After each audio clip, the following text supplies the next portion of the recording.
Je m'appelle Romain Deleu, j'ai 42 ans, je suis en reconversion professionnelle avec la Fédération Compagnonnique d'Île-de-France et MDB, les métiers du bois à Villejuif. J'ai exercé différents postes en responsabilité marketing et com, dans l'informatique, le bâtiment, l'industrie. Et j'ai fait un passage de quelques années aussi en production, un accident de parcours qui a été la première étincelle qui a révélé la vocation.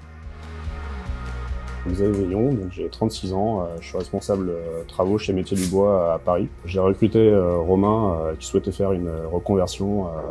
J'ai tout de suite vu en lui la motivation et l'investissement qu'il nous fallait pour nos métiers. Et finalement, son expérience et sa connaissance de ce qu'on attendait auprès des gens est très bénéfique pour les équipes. Je suis fils d'artisan, j'ai donc traîné dans les ateliers depuis tout petit et c'est là que j'ai commencé à me rendre compte que je préférais ce monde-là plutôt que celui de ma formation initiale. En 2020, j'ai décidé de faire un point sur ma carrière avec un bilan de compétences. Et là est née l'idée d'aller vers l'artisanat d'art avec un premier objectif d'aller en restauration du patrimoine. J'ai pris conseil auprès de l'APEC, parce que j'étais cadre, et je suis tombé sur une personne qui était très professionnelle, qui tout de suite m'a parlé du dispositif Transition Pro Île-de-France. Et c'est elle qui a été ma référente et qui m'a guidé tout au long du parcours. Elle a relu mon dossier, elle a émis des critiques, elle m'a donné des voies pour l'améliorer, et je pense que je lui dois une partie de la réussite. Alors pour constituer mon dossier et monter mon projet, ça se fait en 3 parties. Tout d'abord, il faut présenter son projet, dire pourquoi on a ce désir de reconversion et qu'est-ce que ça donnera dans l'avenir. Ensuite, il faut demander une autorisation d'absence à son employeur pour participer à la formation.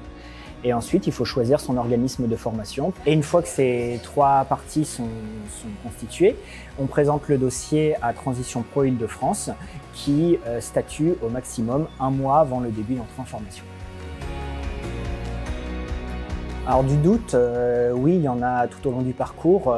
L'important, c'est qu'ils nourrissent le projet et qu'ils ne le freinent pas. Et pas toujours évident quand on est avancé dans la vie active, aussi bien professionnellement que personnellement.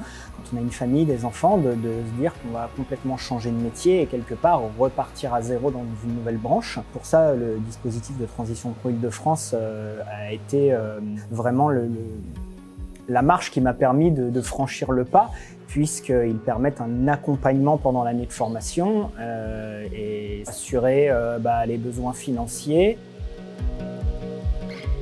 On nous dit « Ok, vas-y, on va te financer, on va te soutenir pendant ta formation pour que tu puisses, toi, changer et te sentir mieux dans ton travail et trouver ta voie. »